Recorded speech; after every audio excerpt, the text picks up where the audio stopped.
However, people are entitled to their own opinions. Let me know what you think in the comments below. This has been a fantastic video. I loved it. Alright, how you guys doing today? We about to hop into a little reaction. The first things first though. Just want to make sure y'all like the video. You know what to do. And if you don't, you now know, because you got to exit the full screen. Scroll just a little bit. Like the video, full screen it back up. You feel me? Alright, so today's video is coming from World Video Bible School, WVBS. Yeah, they got a quarter million. Wow, I can't speak. A third of a million subscribers, right? 365,000. 6 amazing scientific facts of the Bible. Because I was looking at this video, somebody sent it in. It was from this YouTube channel. The YouTube channel was called Forrest Vilkai. And apparently he breaks down science very simplistically, right? And so one of the commenters, right, I believe an atheist, sent it in.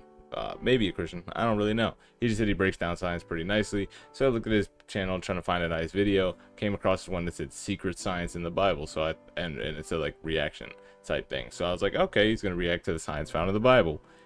Come to find out, it was just a guy that tweeted at him some half-baked argument, not really the best representation for what we got, and he was just cooking that guy, right? So I decided not to react to that video because I was going to. And doesn't mean I'm writing off his channel as a whole, but it got me looking into the science of what scientific stuff is in the Bible, because I've heard the argument. There's stuff that the Bible talks about that like outdates science, because it's like, why would humans even know this? They couldn't know this because it wasn't proven, nor why would they have the thought to do this? So we're just gonna check this out. 6 amazing scientific facts in the Bible, proof for God. The Bible's been accused of being an outdated book of superstition, written by people who didn't understand the scientific workings of the real world. This accusation is patently false. Not only does the Bible not contain errors and superstitious statements, but it contains amazing scientific facts that were written down thousands of years before we in modern scientific times understood how important they were. I'm going to give you a list of 6 scientific facts that validate the Bible. Number 1, blood being the liquid of life. In the 21st century, we understand how important blood is. We have studied it and seen its capabilities and its importance to life.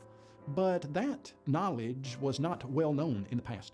In fact, in the past, ignorance of just how important blood is has caused some learned men to do some very tragic things. Up until the 19th century, doctors believed that harmful vapors entered the blood and caused sickness. For this reason, those doctors would literally bleed their patients by putting leeches on them or cutting the veins and arteries in the elbow and getting that blood out. The first president of the United States of America, George Washington, came down with a cold, and his doctor was called, and he literally bled him to death. So what's that have to do with the Bible? Well, thousands of years before this lethal practice of bloodletting was in vogue, the Bible stated in Leviticus chapter 17, verse 11, "For the life of the flesh is in the blood." And just a few verses down, it said that an animal's blood sustains its life. Today, we completely understand the truthfulness of this biblical statement. But how did an ancient shepherd like Moses in 1450 BC know that the life of the flesh is in the blood? It took the modern scientific medical community thousands of years and thousands of lives to discover this truth. Scientific fact number 2. It's low-key even funnier when you think about it that the country is built on Christian ideals and the Bible, yet they're out here bloodletting, not knowing that blood sustains life, even though they read it and they believe all that junk, yet they don't know about that. It's kind of funny. Sanitation practices. Some of the worst plagues in modern times have been caused by improper sanitation practices. In 1846, the city of London had a terrible cholera epidemic. 16,000 people had been killed. Well, why could the doctors of the day do nothing to combat this deadly disease? You see, the city of London had a serious problem with sewage. The streets were filled with raw sewage that people would literally open their 2nd and 3rd story windows and dump into the streets. Now, as we know in our modern scientific era, raw sewage carries disease and causes all types of medical problems. If the people in London in 1846 had turned their Bibles to Deuteronomy chapter 23, verse 12, they would have read this. "Also, you shall have a place outside the camp where you may go out, and you shall have an implement among your equipment. And when you sit down outside, you shall dig with it and turn and cover your refuse." 3,300 years before London's epidemic, the Bible had implemented a plan to stop such epidemics before they started. Amazing scientific fact number 3. Not only that, but they also had a process of quarantine, right? And they might get into this in the channel, but literally, if you got near a dead body, they told you go outside. If you had leprosy, they said go outside until you're clean, right? They literally said if something's wrong with you, we sending you outside the camp, and you staying outside the camp until you look normal again, or until reasonable time has passed that you should be normal. And why, if you went near a dead body, was it such a specific amount of 3 days? I can't give you the answer, but maybe there's some information there. Maybe I'll ask ChatGPT after this video. We'll see. An understanding of germs. In 1847, about 18% of women who went into a modern medical facility to give birth would die. That's 1 out of every 6. Well, why was the death rate so high? The medical professors and the students, before that they would give the treatments to the live women, they would do autopsies on dead women.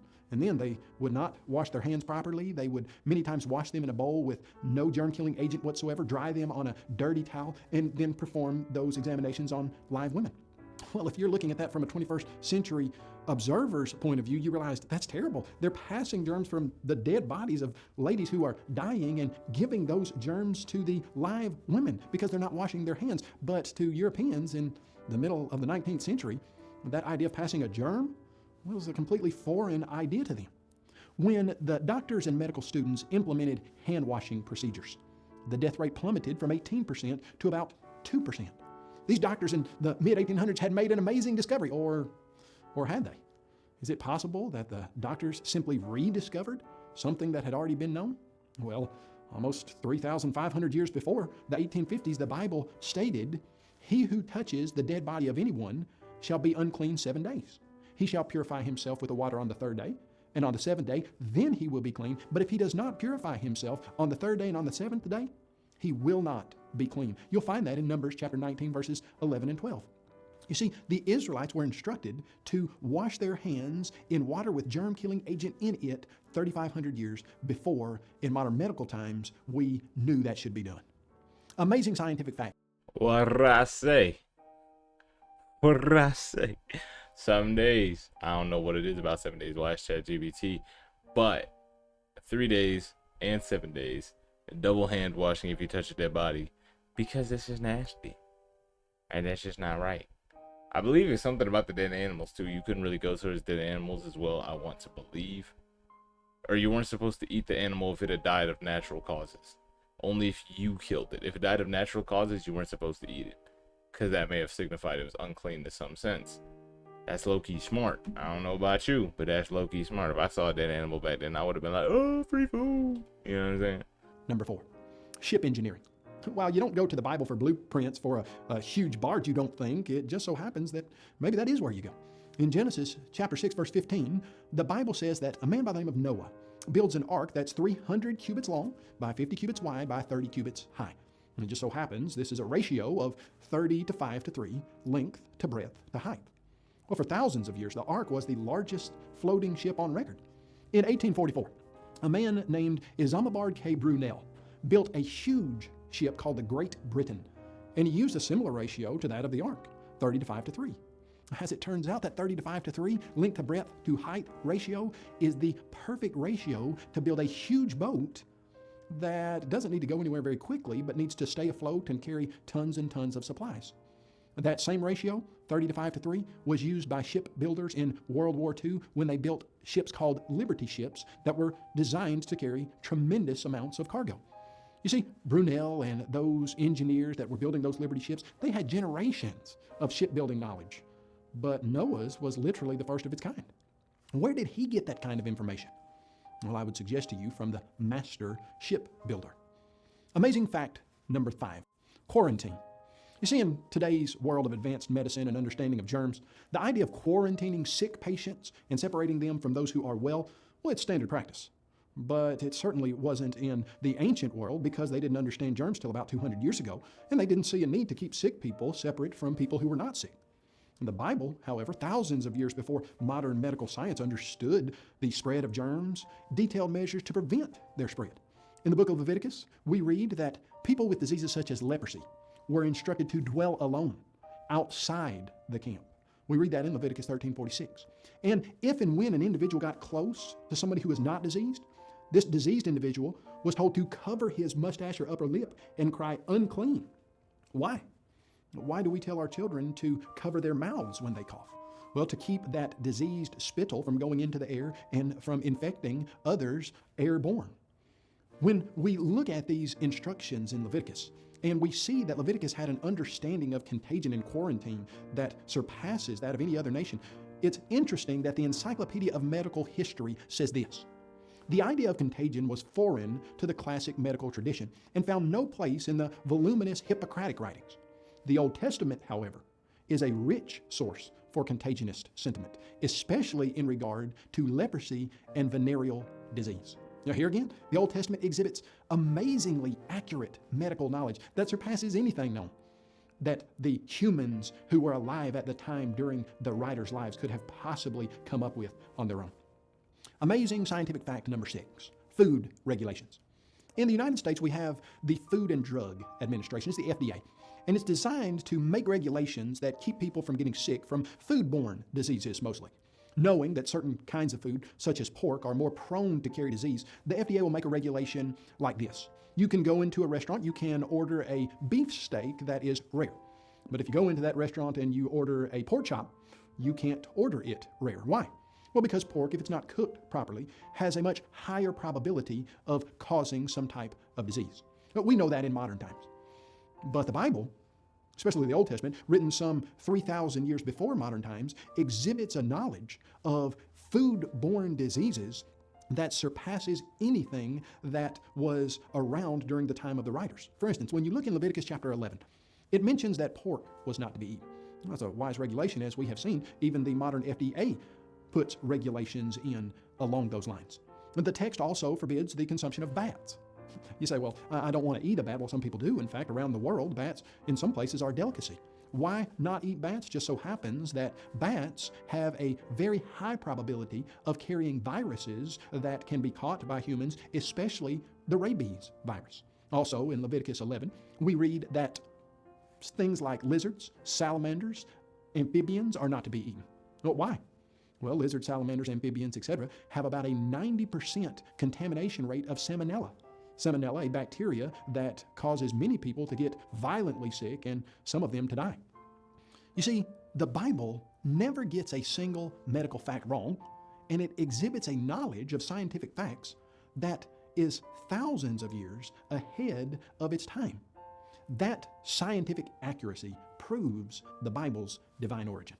And I say I gotta agree, right? Like, even from an unbiased state, I think you just have to agree, because trial and error, sure, but how many people would have to get sick and die for you to realize we shouldn't let these sick people get out? Or how many people would have to get infected before you realize it's kind of the sick people making the sick people sick, right? Moses coming around and dropping that knowledge would have been dumb, because it would have been Moses, who didn't even live with the Israelites, coming up and being like, yeah, we got to keep the sick people from being sick, right?